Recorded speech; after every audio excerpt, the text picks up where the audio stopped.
Hello friends, welcome to my channel. I hope आप सब अच्छे होंगे। और आज की क्लास में हम पढ़ेंगे आयोनिक बॉन्ड। ठीक है, आज मैं आपको बताऊंगी कि आयोनिक बॉन्ड कैसे बनते हैं and it will be very easy, बहुत ही आसानी से आपको समझ में आ जाएगा। तो पहले हमें पढ़ना है कि आयोनिक बॉन्ड बनते कैसे हैं। So the ionic bond is formed by loss और gain of electron. Okay, either an atom lose electron और गेन इलेक्ट्रॉन, तो वो बनाएंगे आयोनिक बॉन्ड। अब हमें जानना है कि why an atom lose electron और gain electron, because they wants to become stable. ठीक है, क्योंकि उनको स्टेबल होना है, उनको outer most shell fill completely fill करना है। That is why they lose और gain electron and that is how the ionic bond form. I hope definition clear हो गई होगी कि आयोनिक बॉन्ड कैसे फॉर्म होता है। तो मैं आपको एक बार फिर से बता देती हूँ, ionic bond form by loss और गेन ऑफ इलेक्ट्रॉन। मैं यहाँ पे भी लिख देती हूँ, लॉस और गेन ऑफ इलेक्ट्रॉन। ठीक है, मैंने आपको लास्ट वीडियो में बताया था कोवेलेंट बॉन्ड में they wants to become stable and how they become stable by completely filling their elect outer most shell. तो यहाँ पे कुछ एटम जो होते हैं they can not do the sharing of electron. अब मैं आपको एक रूल बताती हूँ। जैसे जिसके आउटर मोस्ट, जिस एटम के आउटर मोस्ट शेल में 1 से लेकर 3 तक एटम होते हैं, सॉरी इलेक्ट्रॉन्स होते हैं, so for them it is easy to lose electron and become stable, क्योंकि ये छोटा नंबर है, राइट। क्योंकि ये छोटा नंबर है तो वो इजीली 1 इलेक्ट्रॉन 2 इलेक्ट्रॉन लूज कर सकते हैं और स्टेबल हो सकते हैं instead of gaining more number of electron, क्योंकि वो उनके लिए बहुत डिफिकल्ट हो जाएगा ज़्यादा इलेक्ट्रॉन्स को गेन करना। तो it's better to lose electron. जैसे I give an example, suppose आप एक गेम खेल रहे हैं, टग ऑफ वॉर गेम। ठीक है, टग ऑफ वॉर गेम में क्या है, एक साइड सिर्फ एक पर्सन है, राइट, और दूसरी साइड लेट्स से 4 लोग हैं। ठीक है, तो अब यहाँ पे क्या होता है कि अब ये 4 लोग तो ज़्यादा है ना एज कम्पेयर टू 1। वो अपनी ताकत तो लगाएगा but he can not pull all the 4, right. So वो क्या करेगा, इट्स बेटर टू लूज, वो पहले ही गिव अप, आई मीन वो गिव अप कर देगा टू दिस 4 पीपल, राइट। क्योंकि यहाँ पे उसको पता है कि देयर आर 4 पीपल और उनकी स्ट्रेंथ उससे ज़्यादा है। Exceptions are always there. ठीक है तो इसीलिए एटम के लिए ज़्यादा इलेक्ट्रॉन्स को गेन करना इम्पॉसिबल है। उसके लिए पॉसिबल है कि वो लूज़ कर दे और स्टेबल हो जाए। ठीक है, अब मैं आपको कुछ एग्जांपल्स बताती हूँ कि कैसे लॉस और गेन होता है। एक और चीज़ आपको याद रखनी है, जैसे एग्जाम्पल मैं आपको देती हूँ। जैसे लेते हैं ए एटम, एटम ए है और उसके आउटर मोस्ट शेल में 1 इलेक्ट्रॉन है, राइट। और एक एटम है बी। ठीक है, ये अनदर एटम है बी और उसके आउटर मोस्ट शेल में एक मिनट, इसका थोड़ा सर्कल बड़ा कर दो, या उसके आउटर मोस्ट शेल में है 1 2 3 4 5 6 7, राइट। अब यहाँ पे 7 है इसके आउटर मोस्ट शेल में, तो इसके लिए 1 इलेक्ट्रॉन गेन करना और आउटर मोस्ट शेल को फिल करना इज ईजी, राइट। तो यहाँ पे सिर्फ एक इलेक्ट्रॉन है, तो इसके लिए it's quite impossible to gain 1 electron and become stable. इस वाले एटम से लेना उसके लिए इम्पॉसिबल है क्योंकि इसके पास ज़्यादा ताकत है।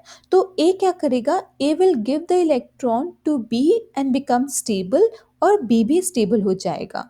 सो when an atom lose electron, जो एटम लूज करेगा उसके ऊपर आ जाएगा पॉजिटिव चार्ज, और जो एटम गेन करेगा इलेक्ट्रॉन उसके ऊपर आ जाएगा नेगेटिव चार्ज।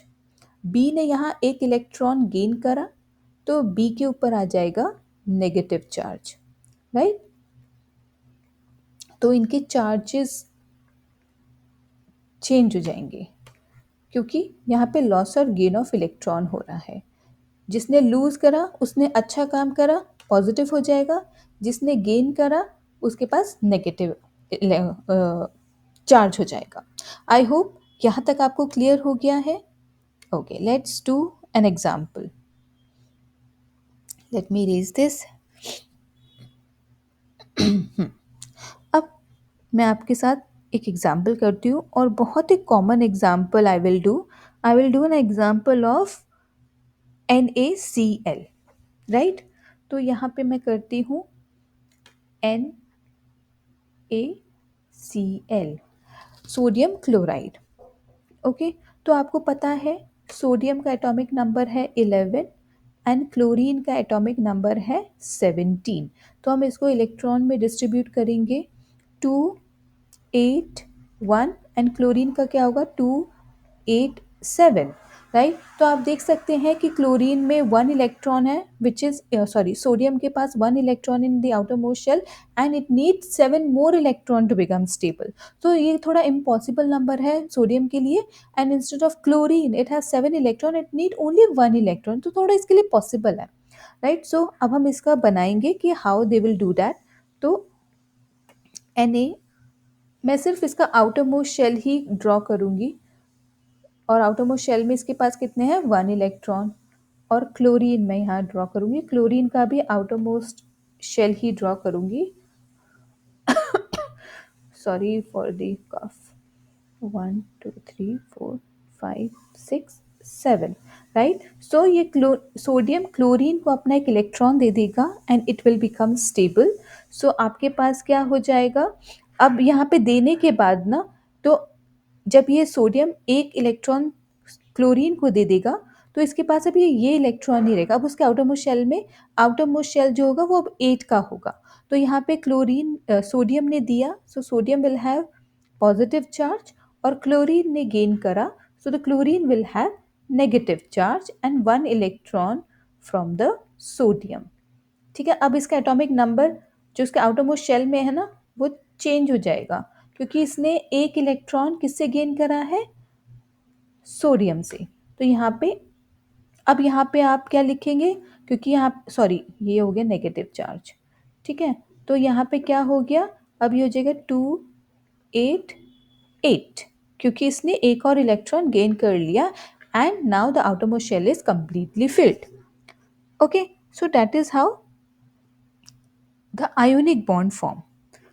अब मैं देखती हूँ मैं कुछ और एग्जाम्पल्स आपके साथ शेयर कर सकूँ।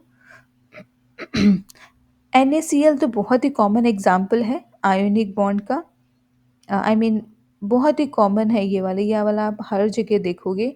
ऐसे ही बहुत सारे आप एग्जाम्पल्स हैं। मैंने आपको बोला है कि always see the outer most shell, ठीक है। आउटर मोस्ट शेल में अगर 1 2 या 3 इलेक्ट्रॉन हैं, तो ये इजीली लूज करेंगे their electron from the outer most shell and become stable. और अगर किसी और में जैसे 6 5 7 है, सो यहाँ पर इनके लिए थोड़ा डिफिकल्ट हो जाएगा इलेक्ट्रॉन को लूज करना, so they will gain electron and become stable. I hope ionic bonding आपको क्लियर हो गई होगी, राइट। एक और हम एग्जाम्पल करते हैं, that is let me erase this, just give me a minute.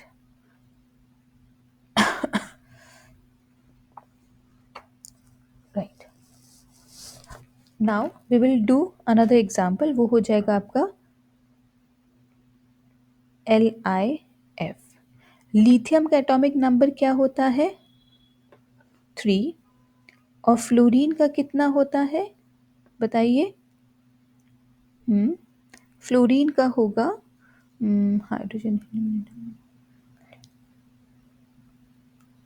9, ठीक है। तो यहाँ पे हम 2 1 2 7, ओके सेम। मैं आप सिर्फ यहाँ पे आउटर मोस्ट शेल ही ड्रॉ करूँगी। सो द लिथियम के आउटर मोस्ट शेल में 1 है, और फ्लोरीन के आउटर मोस्ट शेल में 7 इलेक्ट्रॉन्स हैं, right, 1 2 3 4 5 6 7. So the lithium will give 1 electron to the fluorine and become stable. So the lithium के पास क्या आ जाएगा पॉजिटिव चार्ज आ जाएगा, और फ्लोरीन के पास कितना आ जाएगा नेगेटिव चार्ज। अब यहाँ पे सिर्फ 1 पॉजिटिव और 1 नेगेटिव है, क्योंकि यहाँ पे सिर्फ एक ही इलेक्ट्रॉन का एक्सचेंज हो रहा है। That is why lithium have only 1 positive and fluorine have only 1 negative. अगर यहाँ पे 2 इलेक्ट्रॉन देता कोई एटम और 2 इलेक्ट्रॉन कोई और एटम गेन करता, so they will have 2 positive charge क्योंकि उसने 2 इलेक्ट्रॉन लूज करे। और अगर कोई एटम गेन कर रहा है 2 electron, so it will have 2 negative charge क्योंकि उसने 2 इलेक्ट्रॉन्स गेन करे। Okay, same with the 3 positive, 3 electron lose करे, 3 नेगेटिव, 3 इलेक्ट्रॉन गेन करे। Okay, so that is how you can do the ionic bonding. So हमें हमेशा याद रखना है कि why an atom form a bond, ठीक है। They form a bond because they wants to become stable, right, and that is why the bonding form, whether it's an ionic bond और अ covalent bond. आपने ionic, अगर आपने covalent bond का video देखा है तो उसमें मैंने समझाया है कि because they wants to become stable, and how they will become stable, by completely filling their outermost shell. Same with the ionic bond, they wants to become stable because they want to fill their outermost shell, completely fill their outermost shell, ठीक है। तो जब ये loss और gain होगा, they will have a charge and the atomic number will change, क्योंकि उन्होंने loose कर दिया तो ऑफ कोर्स उसका एटॉमिक नंबर कम हो जाएगा और जिसने गेन कर लिया उसका एटॉमिक नंबर ज़्यादा हो जाएगा। आई होप ये आपको समझ में आएगा। इट्स वेरी इजी, मैंने बहुत ही आसान तरीके से आपको समझाने की कोशिश करी है और बहुत ही इजी तरीके से। So please like my video, share करिए एंड प्लीज़ डू सब्सक्राइब। जितना ज़्यादा से ज़्यादा आप हो सके शेयर करें अपने फ्रेंड्स के साथ, ताकि उनकी भी उनको भी अच्छा समझ में आए, सबके अच्छे अच्छे मार्क्स आए। Okay, okay then.